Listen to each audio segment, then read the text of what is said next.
Welcome to the Explainer. Today, we're diving into a really powerful philosophy of learning that comes from Japan. It's all about valuing discipline and mindfulness instead of, that last-minute cramming we all do. We're going to uncover a structured path that could completely change how you study and actually remember what you learn.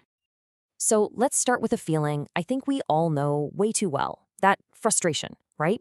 You put in hours of work, you've got highlighters everywhere, you're rereading your notes, and then a day later, it feels like it's all just vanished. Look, it's a super common struggle, but it's not a sign that you can't learn. It's usually a sign that the way you're studying, well, it's just broken. But what if there was a better way? A more structured, more effective path that leads not just to memorizing, but to truly understanding. Turns out, Japan has this rich tradition of philosophies built around discipline and mastery, and we can apply these exact same principles to how we learn anything.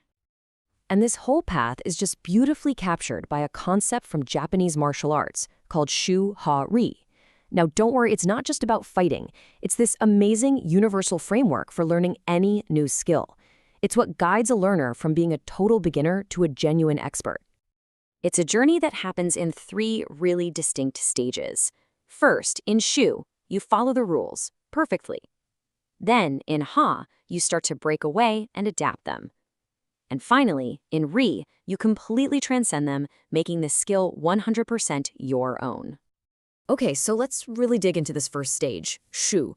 This is all about building a solid, unshakable foundation. This is where the real nitty-gritty work of building good habits actually begins.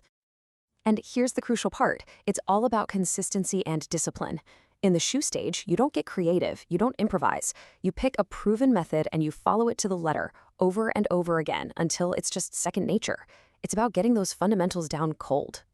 A core philosophy that fits perfectly here is Kaizen. It's this powerful idea that huge results don't come from massive, stressful changes. They come from tiny, incremental gains that you make consistently day after day. So instead of some overwhelming goal like, I'm going to master this entire subject in a week, the goal is way simpler. Just get 1% better today. That's it. This small, manageable target is what builds real momentum and makes the whole process sustainable. Okay, so that sounds great, but how do you actually do it? Well, a classic tool for this is the Pomodoro technique. It's a super simple but incredibly effective way to structure your time and energy for that deep, concentrated work.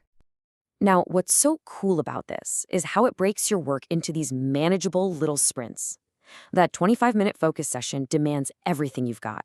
And that 5-minute break, it's not optional, it's non-negotiable.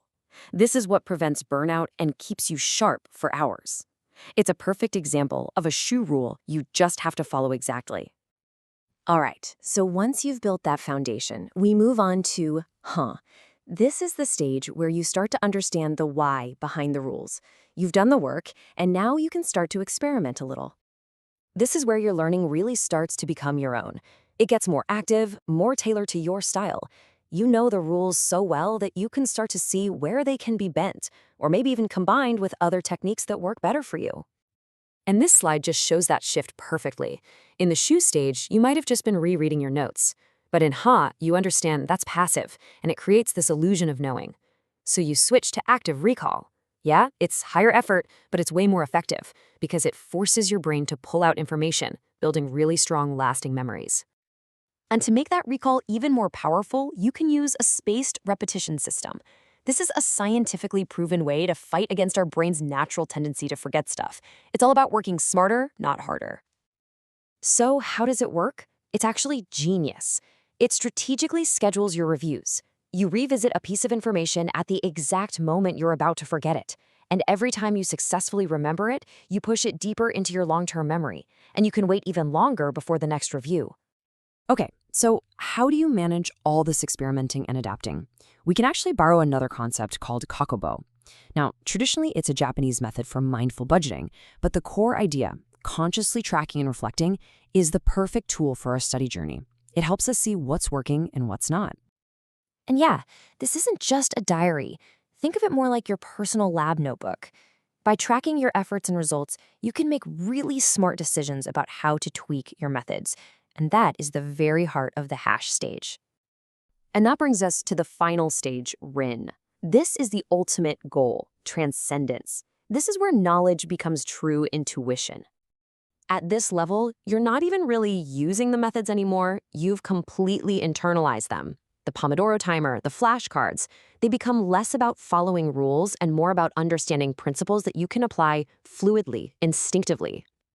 You move beyond the rules because you get the deep principles behind them so completely that you can basically invent your own techniques on the fly.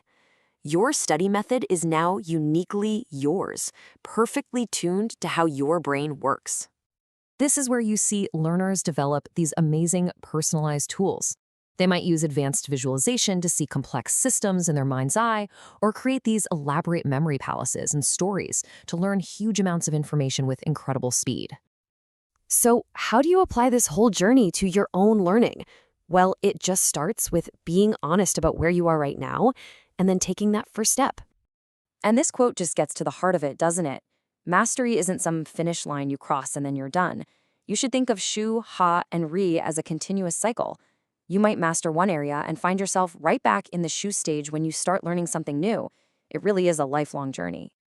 So, let's end with this question, bringing it right back to you. Forget about mastering everything tomorrow.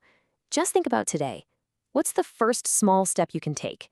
Are you going to try just one 25-minute focus session? Maybe create 5 flashcards for something you learned this week? What's your 1% improvement for today?